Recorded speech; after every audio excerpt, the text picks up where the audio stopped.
whatever your faith is, whether, you have no faith at all, I think this is something that will be relevant to anyone's lives. The current sufferings that you have right now are going to be nothing compared to the glory that you have later. Okay, so whether it's a sport, okay, the grind that you're going through right now, the suck like we talked about that you're going through right now, it might not feel like it's worth it right now. It might feel like, it's the worst thing in the world right now. But that feeling of how miserable you are is going to be nothing compared to the glory that you're going to have later. You are now tuning in to the Roughnecks Podcast with your host, Cole Nixon. Much love. What's up, everybody, and thank you for tuning in to this week's episode of the Roughnecks Podcast. I'm your host, Cole Nixon, and my goal of this podcast is to bring on leaders in the world of athletics, coaching, entrepreneurship, and just life in general to try and motivate us all to be better. We shouldn't strive to be millionaires in terms of money, but by the millions of lives that we can impact. If you want to be a guest or have a guest idea that you would like to hear from, then shoot me an email at roughneckspodcast@gmail.com. Be sure to subscribe, rate, and review if you like this episode. Then head over to our social media and give us a follow on Instagram at Roughnecks Podcast, Twitter at Roughnecks Pod C1, Facebook at Roughnecks Podcast. And then don't forget to subscribe to the Roughnecks YouTube channel as well. As always, be sure to grab the bull by the horns and take control of your life. Let's get into this week's episode.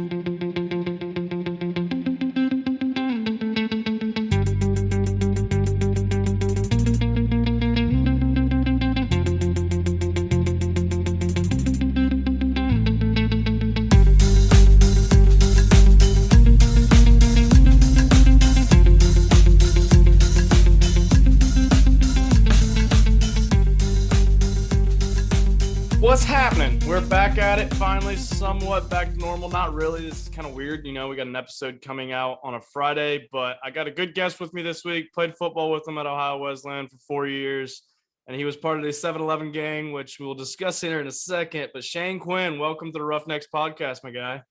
Thanks. Appreciate it, bro. Happy we could finally get it figured out, and I appreciate the invitation. Yes, sir. So we're going to talk about 7-Eleven real quick because, only really the people at Ohio Wesleyan know what that is, but I came in as number 4. Luckily, I changed to number 7. Shane was number 11. We were both safeties when we came in.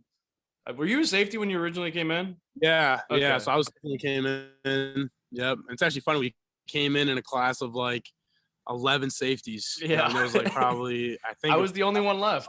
Safeties and yeah. Everybody else. You and me were the only. Yeah, our sophomore were the only 2 left, and then after that, you were the only safety out of all 11 that was still there and playing safety. So yeah, it's crazy how what happens in a D3 in football in general. People just drop like flies. Right. But so Yeah, 7-Eleven, sophomore year, both of our starting safeties go down. Me and Shane were both the backups, and we were 7-Eleven, number 7, number 11. So we just said 7-Eleven only closed on Saturdays. That was our thing. And 2 scared sophomores. At least I was fucking nervous. I was sitting back there almost shitting my pants at times. Oh yeah, it was cool. We both came in around. I think it was 1 week. I think you started week 5. I started week 6 or something like that. We both just came in. Originally thought we were gonna be backups the whole year, and I'm getting thrown into the fire. And then the 7-Eleven just kind of stuck all through senior year, so it was pretty cool. Yeah. We were part of a very damn good defense that year too. We had some studs. Maybe not in the back end, but it didn't hurt having Nate Trone and Sterling out there either. Yes. Yes, that is very true.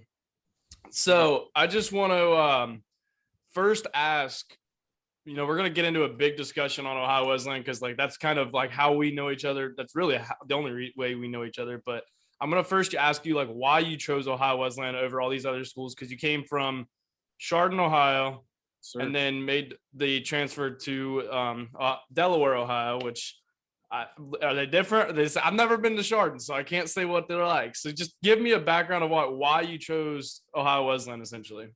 Yeah, so maybe as I came to Ohio Wesleyan, I actually had a coach. He's my football coach and basketball coach in high school that played at Ohio Wesleyan. He graduated in, I believe, 2012 or somewhere around there. But yeah, he played football here. He played for Coach D. Coach D actually said it was one of his favorite players of all time. And so he took me up here when I was a junior, showed me around Delaware, introduced me to the coaches and stuff.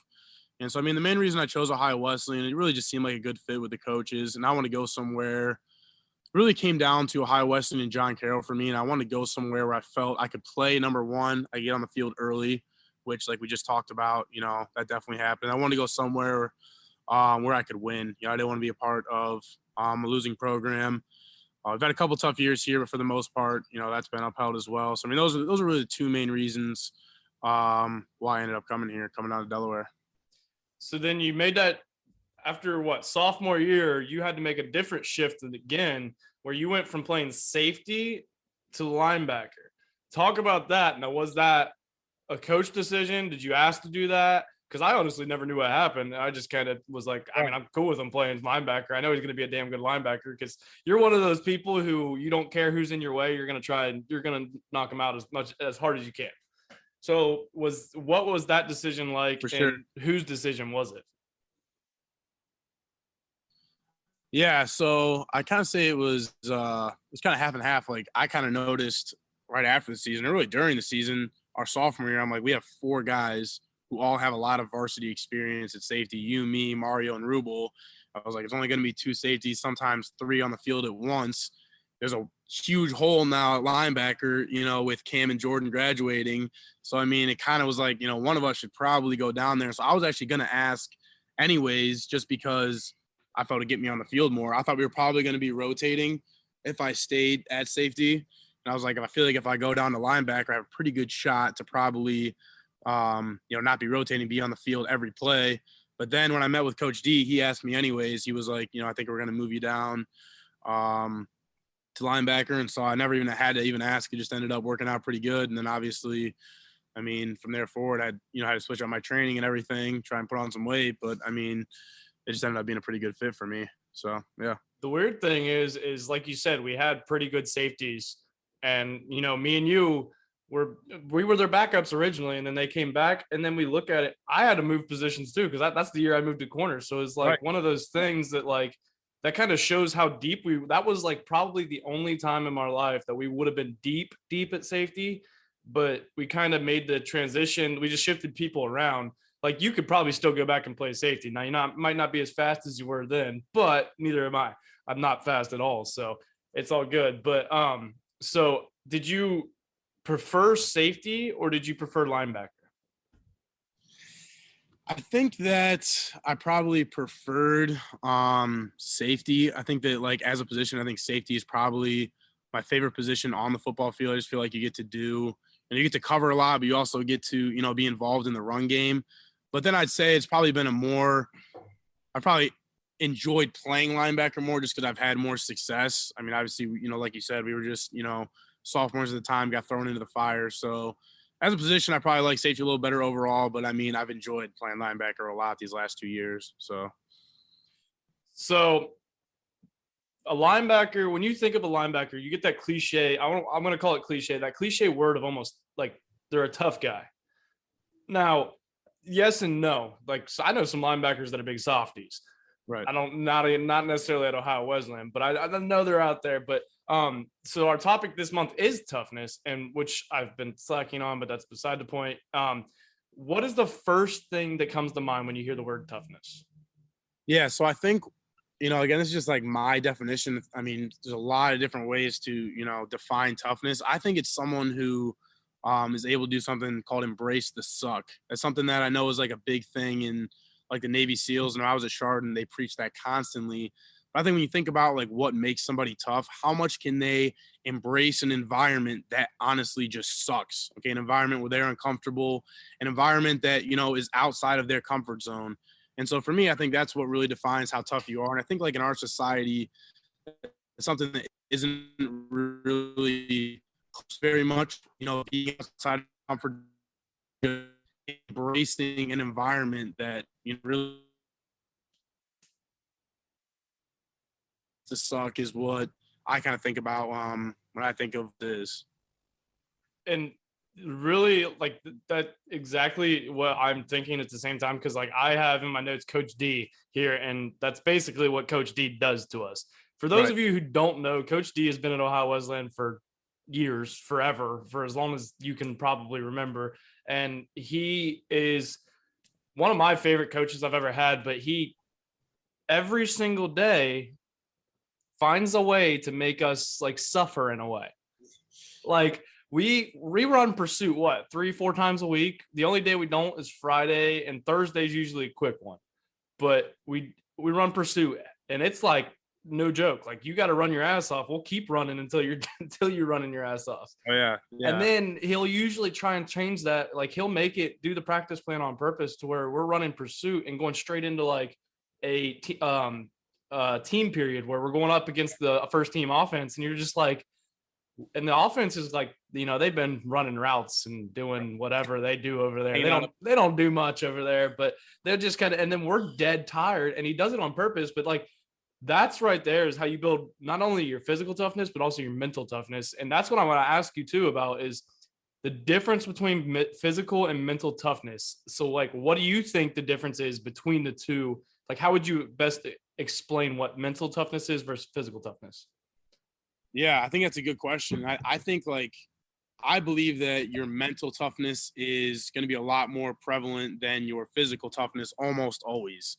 I think that there's very few times where physically your body's going to give out while mentally you could keep on going. Basically, that's never going to happen. Even like the example you just talked about, like when you're running pursuit and you're going right into the team period, your body can physically do that and more. But it's always about whether or not mentally, you're going to tap out. Now, there are some times where you physically just can't go anymore, but I think that very rarely do you ever actually hit the point of physically you just can't go anymore. Like right now, if I'm like go and do a plank as long as you can, let's say you hold it for 5 minutes. In reality, you could probably hold it for more than 5 minutes physically, but it's your mental toughness that's always going to go first, or almost always is going to be your mental toughness that's going to give out before your actual physical toughness. You know what I'm saying? Exactly. Yeah. Like, yeah. How many people do you see that honestly like push themselves to where they literally pass out? Right. Very, very rarely. And that goes to show like that's your brain or your mental toughness. Like some people, yeah, you could have one of the best mental toughnesses you've ever seen in your life, but they're still eventually going to give out. Like right. It's going to happen. They're going to give up. I'm not going to say give up, but like in a way, give up. We all do it. And that's where, that pursuit, and that's where it weeds out those like freshmen that come in, especially because I remember as a freshman, that first day we're running pursuit and I'm like, all right, cool. Like whatever. Then that second day we're running pursuit and I'm like, we're still running pursuit. Like we run pursuit every day. And I'm like, God damn. But that's where it like weeds out those people. How mentally strong are you? And then like, that's why we do go straight into a team period because, especially at safety, we get all kinds of calls and we have to make all kinds of different freaking checks all the damn time. And that's right. Where your mental toughness is really tested. Like it's crazy what it does, but you look at how that happens. Like how can someone build their mental toughness to become better? Because it's not necessarily easy, but it can be done in my opinion. Right. Absolutely. And I think that, it's funny we started talking about Coach D because, he gave me a book to read, Can't Hurt Me by David Goggins. I think it's been talked about on here before. When I think of toughness, David Goggins, without a doubt, is the first person that comes to mind. Right. It's just the first thing that comes to my mind when I start thinking about this stuff. So, I can't help talking about it. I just think, it's hardening your mind. I don't really think a lot of it is just a choice. When are you going to, like you were just saying, like, when are you going to make that choice whether or not to quit or whether or not to keep on pushing your body further? It is not easy to do, but in a way, it is pretty simple to a lot of people. It's like, how far are you going to push yourself and what you're doing? It's not necessarily like if you look at it, from a physical aspect, someone who can maybe do, much less than somebody else could still be pushing themselves, much harder, if that makes sense. You know what I'm saying? It's all about, when are you going to check out and when are you going to, flip that switch and give up? And when is someone else going to push themselves, further? When I look at it too, I think the people with the stronger mental toughness are the people with less athletic ability. Like in a sports world, at least, right? Because they have to fight for everything. Like you look at our freshman year, we had a crap load of safeties. We had a battle, and it was one of those where, this sucks right now, but I'll be damned if I'm going to be last string on a depth chart. Like I'm going to try and work my way up on the depth chart. So like when you have something to chase too, that's the other thing. When you have something to chase, your mental toughness goes up. Exactly. And I think the hard thing is to keep a strong mental toughness when, you don't necessarily have a reason for it. Right. That's where it's hard. Like, waking up an hour earlier. Yeah. All right. I can get by without doing it. I mean, that I guess that's kind of mental toughness, but like it's like one of those things of how do you like when you have to choose what's a priority, and that's when your mental toughness, like your strong mental toughness comes out when and those things. So, but then I'm also going to ask you about your physical toughness, because you're one of those people. I don't think I could go into the gym and not see you in there. I feel like every time I've gone in, it doesn't matter when, which I go in a lot less than you do. But how much do you work out a week? You don't give yourself enough credit, Nixon. But I mean, I try to go, in the summer, like right now. I mean, I try to go every day. I wouldn't say I go 7 days a week if like, I can't go for one reason or another. But I mean, I try and go 7 days a week if I can. But, it really just depends on the schedule for that week right now. Obviously during the season it's different. I mean, I live as much as I can. But yeah, in the off season, like right now, I mean, I try and go every day if I can. Are you still living in the Dirty D? I am in the Dirty D. Yeah, Dirty D. With Crater and Lucas. So yeah.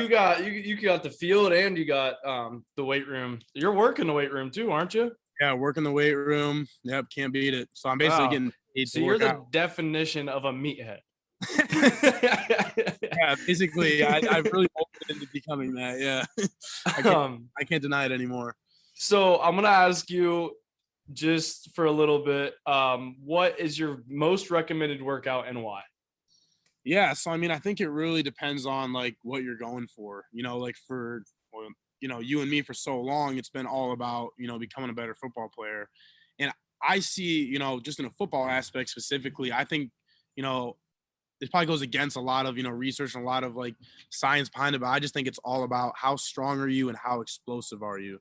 Like I think if you can get under the bench and you can bench press 400 pounds, I think that's going to benefit you on the football field. I think if I was able to bench press 405 pounds when I'm taking on, Wittenberg's pulling guard, I'm going to have a lot more force coming to, try and get him out of the way, so that's kind of how I see it. I think like if you're a football player, I think power clean is the number one workout. I just think that motion of hip explosion, full extension, we are huge on power clean here. I think that, no matter what position you're playing, you're going to be doing that movement constantly. And so the more weight that you can move doing that, I just think it's going to pay off. I mean, I'm also a huge believer in back squat. That's probably my personal favorite. Never skip leg day.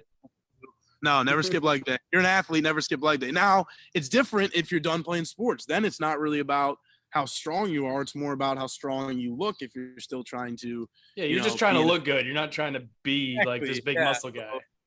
It'll be a lot different once I'm done playing. I'm sure you've already experienced that some. I just got into beer. That's what I do now. I've been trying to get in the gym and stuff, but it's been difficult with work too. I work outside, so that's a workout in itself, putting in fiberglass pools. So, but manual labor, that's a whole different type of workout right there. Yeah, not exactly what you want to do after college, but you got to do what you got to do. Yeah, I respect that though. So the other thing I want to ask you about is, before I go into that, I forgot to say something. It blows my mind. You talked about power cleans. It blows my mind when we have freshmen and stuff that come in and literally have no idea how to power clean. It's a shame, man. It really is. And it's just like it goes, it's all about your high school football program. Like my high school football program, I mean, I knew how to power clean from the time I was in 8th grade. Yes. But some of these guys are coming in as a freshman. It's not even their fault. They just are not being taught how to do anything in the weight room, and it sets them back so far from where they could be. Yes. Coming from a good high school football program that actually, teaches you how to lift. These guys are coming in having no idea how to even power clean. It's really hard to catch up. I don't know. Chardon's not that good, are they? Oh, come on. I had to throw it in there. On this road.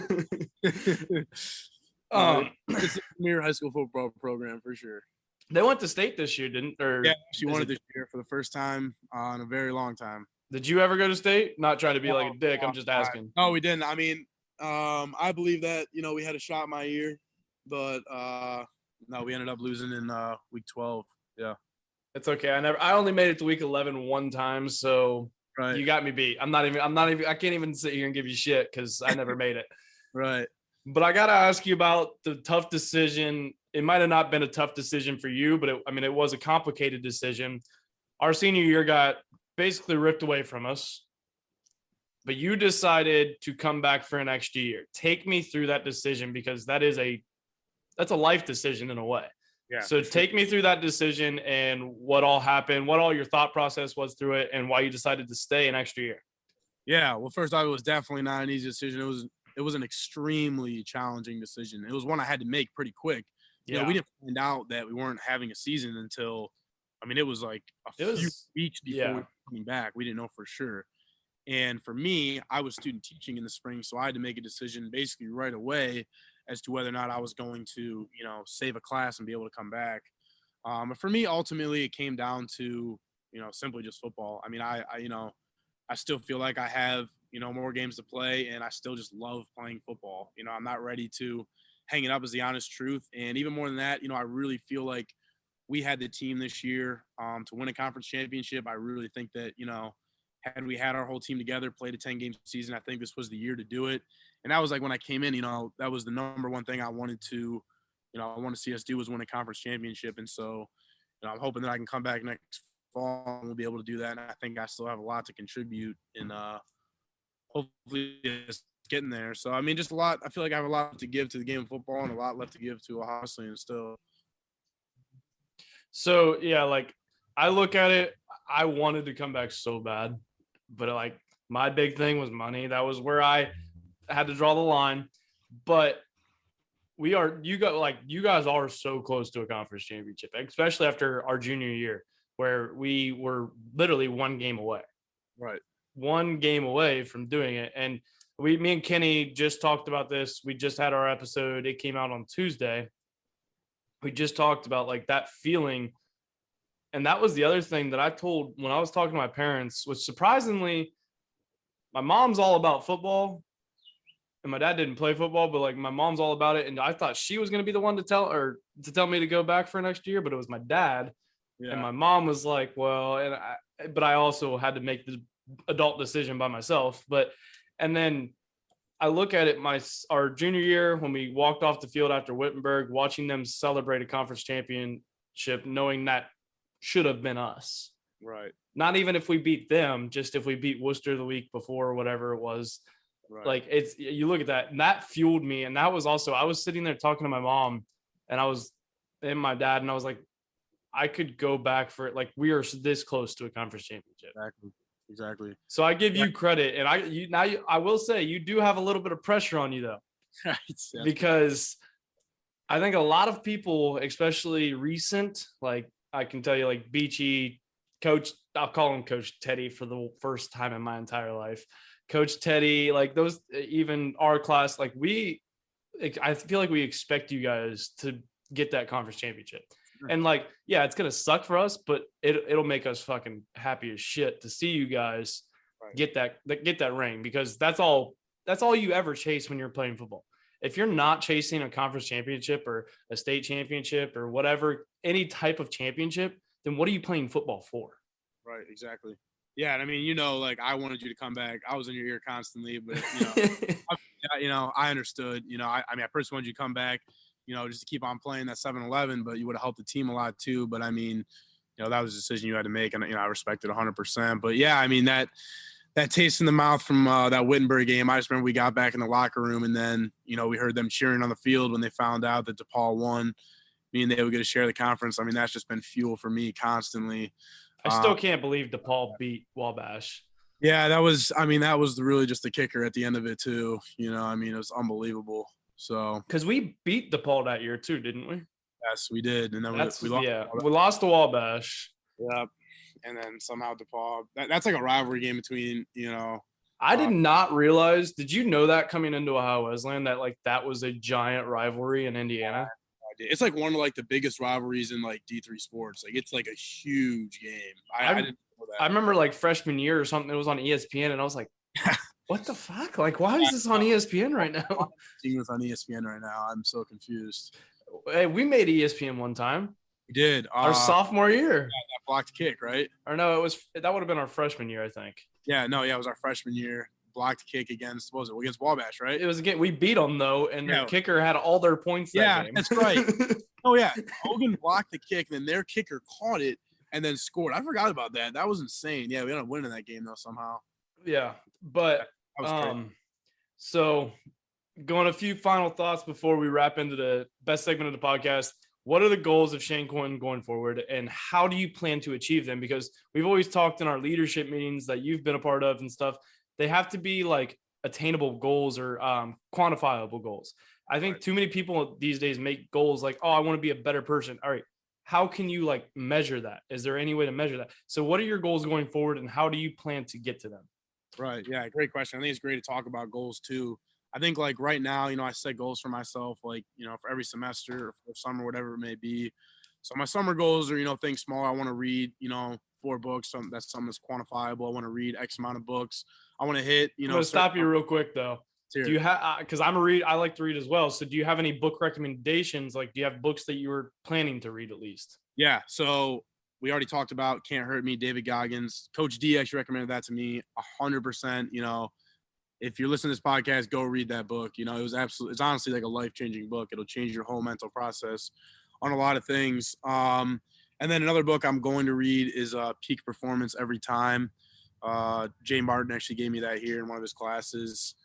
That's just all about like the mental aspects of sports. And then Atomic Habits is another one that I haven't read yet, but that I know I really want to read. I've heard good things about. So that's a few I've been thinking about so far. I've actually been slacking a little bit on that, but trying to read like 2 books a summer or something, or two books a month, or something like that. So yeah, it's a good thing to do. And there's another book I'm actually going to recommend to you right now on this podcast, and it's called The Winner's Manual. If you haven't read it, it's where our Champions Manual comes from.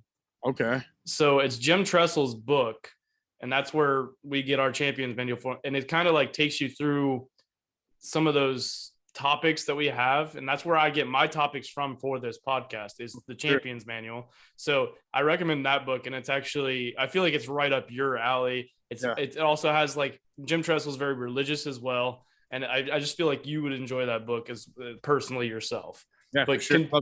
I love Jim Tressel too, so yeah, I'll definitely take a look at that. Yeah, but continue with your goals that you got.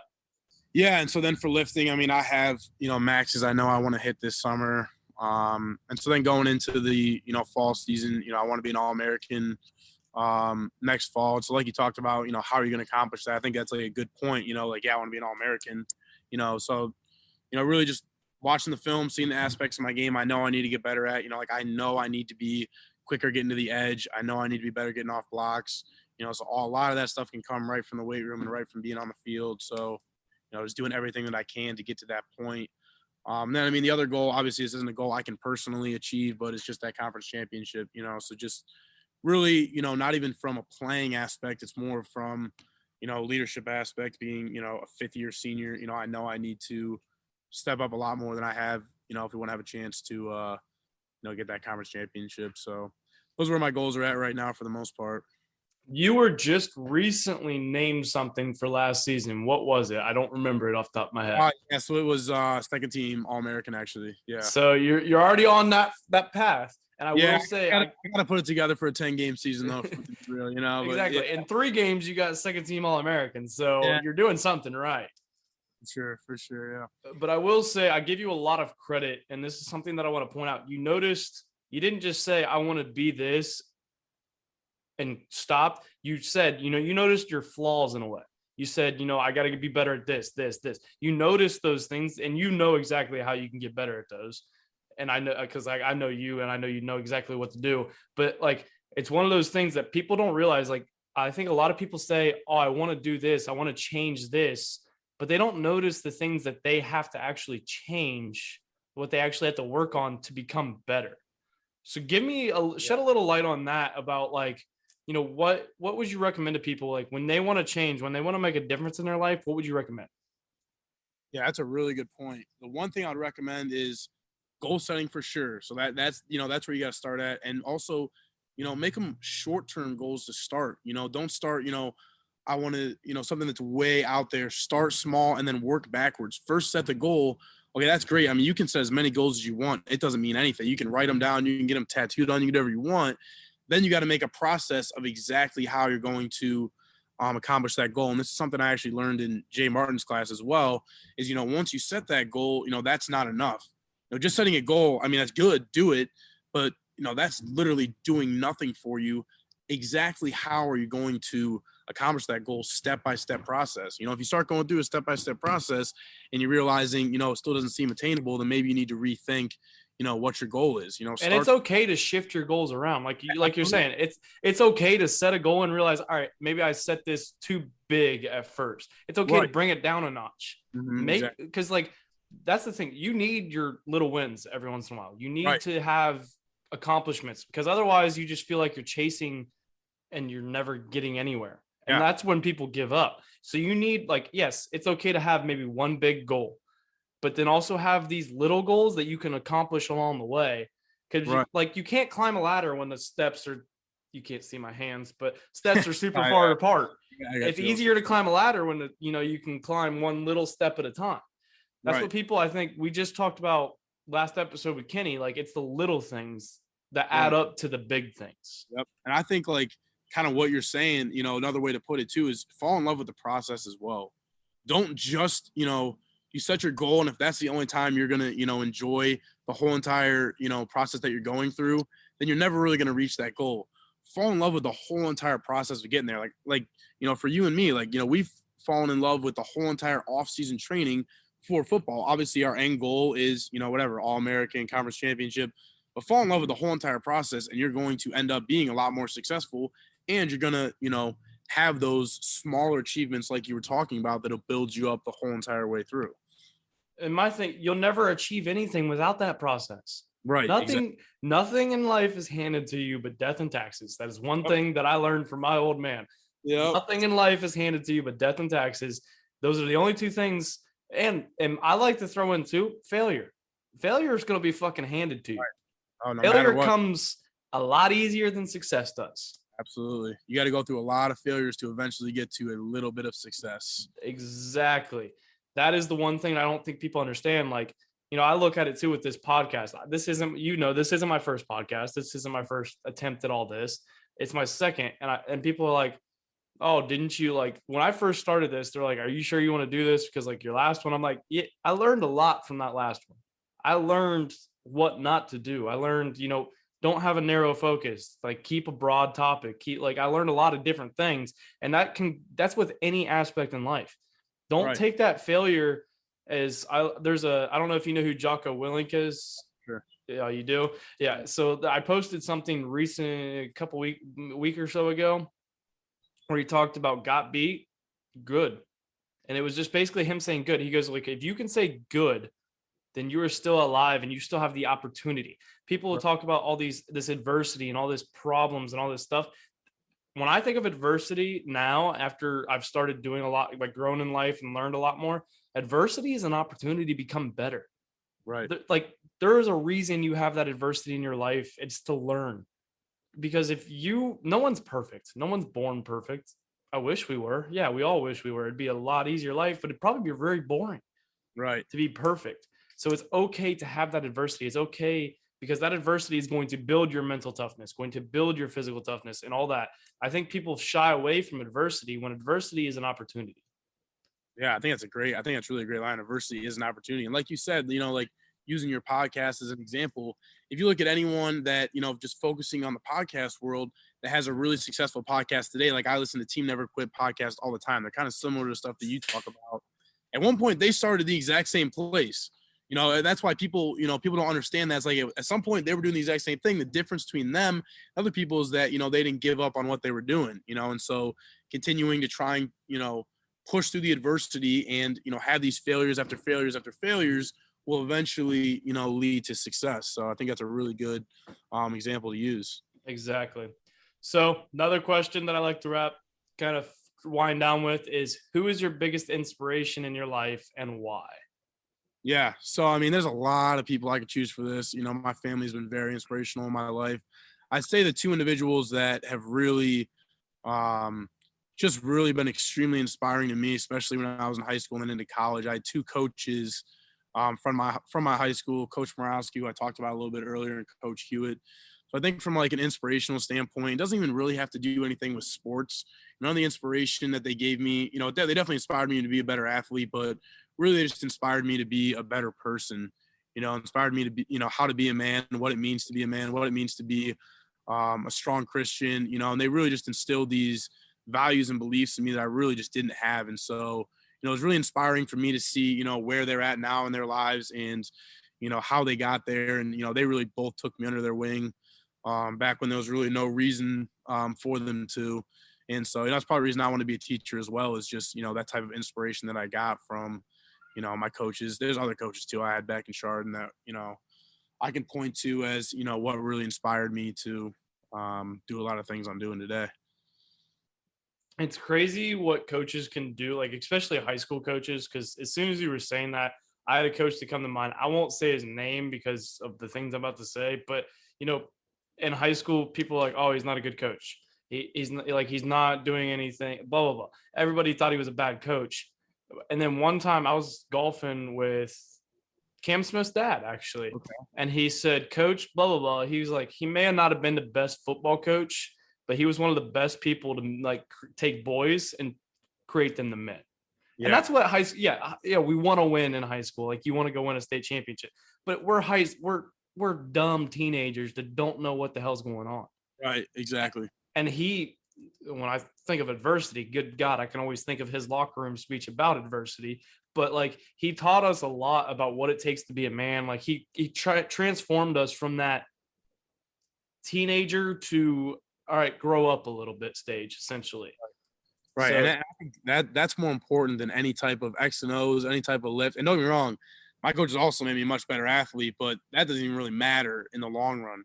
Looking back now, it's like as much as, they put in a lot of time to make me, physically better, but, the lessons that they taught me outside, like what you're talking about with your coach, I mean, that matters way more than, any type of X's and O's, any type of squat or power clean. Some coaches can really, take that time and, have that knowledge to really just create, better men, to go into society. And so I think that's, a pretty cool thing to see. Yeah. They're like the football thing. It's only a chapter of our life. Exactly. It's not our life. It's just Right. a chapter of it. Right. Yeah. So if you could go back in time though and tell yourself one thing, what would it be? Yeah. I saw this question. It's a really good one. I tell myself a lot. There's a lot I would tell myself, but I think we all would. Yeah. I think there's a lot of advice I could give myself, but that's life. I would say just enjoy the journey. In sports in particular, that's kind of like the theme. The one thing I really think I would have told myself, just enjoy it more. I was always, a little bit too focused on the next game or how I played in the game before or what I could have done better, this and that, who the next opponent is. I wish I would just take a little more time to just enjoy the journey. So anyone that might be listening that is, younger, still got, quite a few years left, in college and in high school, both, just enjoy the process, enjoy the journey. Because as I know, now, it'll be gone before you know it. All that little stuff really won't even matter that much. Just enjoy the whole entire process because it really is a great one. Yeah, I 100% agree with that because I look back and I'm like, I played however many years of football and it just seemed like when you're doing it, it seems like it's going so slow. Yeah. And then it's done and it's like, where did time go? Right. What the hell just happened? And especially this year, only having 3 games. After that third game, I was just like, that's it. Right. Does this really mean I'm done? Is this right. I'm very confused. It was weird that first Monday morning, not waking up and going to lifting. And I was like, what am I doing? I feel I have so much time. I don't know what to do with myself. Yeah, it's unbelievable how much time you probably have now. Well, we didn't even know we were done after that third game too. So that was what sucked. Extremely unique situation. That's what really sucks. But that was what was that's what made this whole year even worse is all right, we still got another game. Right. Wait, you already took my season away. Now you're taking away my last game. Yeah, it's much worse than that, man. Yep. Yeah. At least I will say, at least we got to play a few games. Yeah, that's a good point. I mean, a lot of schools didn't even get that. Exactly. Most D3 schools didn't even get that, in our conference at least. Heck, there was only 3 or 4 teams in our conference that played? 3 teams in our conference. A lot of teams didn't even practice do anything. So, I mean, that's a good point, though. I mean, imagine being a senior and literally doing nothing your whole senior year for football. I mean, that's a whole different ball game. So, yeah. But with that, it's time to move on to the best segment of the podcast, which is Motivation Monday.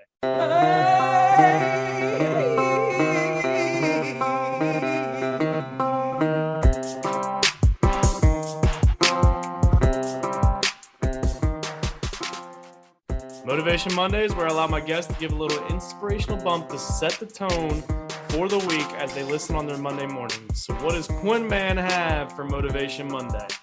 All right, for sure. So mine's gonna be a little bit different. Some people might not like it, but I don't really care. So mine's actually gonna be a Bible verse. It's Romans 8:18, and it's, I consider that our present sufferings are not worth comparing with the glory that will be revealed in us. So one more time. I consider that our present sufferings, our sufferings right now, are nothing worth comparing with the glory that will be revealed in us. And why I picked this, obviously, I do have, I have a strong faith, and so I see it from a biblical aspect, but I think that whatever your faith is, whether, you have no faith at all, I think this is something that will be relevant to anyone's lives. The current sufferings that you have right now are going to be nothing compared to the glory that you have later.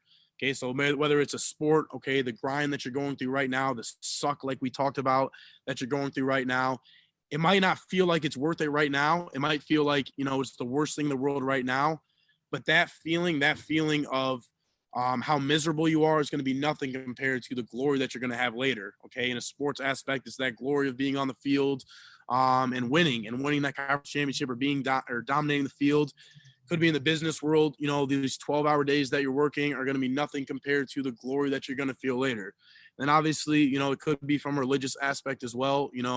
What God is doing in your life right now will be nothing compared to the glory that, he's going to show you later. It's all a stepping stone. If you're able to just get through the parts that suck, get through the sucking process, get through the miserable times, it's going to be so well worth it in the end when you are able to have whatever, your glory may be. So that's my little motivational piece for you. I like that because you are actually the second person to bring a Bible verse on this podcast. Really?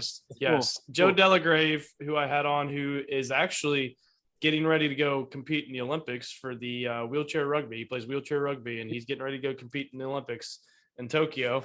But he brought one on too. But I like how you incorporate, you brought a religious thing into this, but you incorporated it into every aspect of life. There's so many different ways you can look at it. I think when people think religious, sometimes they get weirded out if they're not religious and they're shied away from it.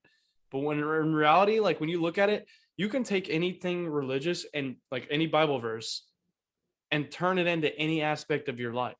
Yeah, absolutely. Yeah. I mean, I was when I saw this Bible verse, I'm you can see it from a religious aspect for sure, like I do, but this can relate to anyone. Yes. What you're going through right now is nothing compared to the glory that you're going to have. That doesn't need to be religious at all if you don't want it to be. That's just a message for life, Exactly. I think you can take that a lot of ways. So I think that's a good point too. I mean, there's nothing wrong with bringing a little bit of Bible verse into it as well. So I'm definitely not complaining. I appreciated that. And I actually needed that because this week has been awful. But sure. With that, that's a wrap on episode 41 of the Roughnecks podcast. As always, if you like this episode, be sure to hit that subscription button. There are awesome guests lined up next month, so be sure to tune in with our new topic, which I will announce right now. Usually I don't announce unless it's on social media, but I'll announce it right now. It is focus. So it's taking that transition from toughness to focus. Be on the lookout for our future episodes because you do not want to miss them. Fankhauser is actually hooking me up with a guy, so I got a good one coming next month. Hopefully it all still works out. He texted me and said it was still good, but you never know with things fall through. On the screen with him. He's also in training camp. So it's a little bit of a different circumstance, but be on the lookout for those episodes. Until next week, y'all, you know the deal. Life is hard. Will knock you down just like a bull does to a bull rider. What are you going to do? Let the bull of life walk all over you? Or are you going to get up, grab the bull by the horns, and take control of your life? Until next week, Roughnecks out.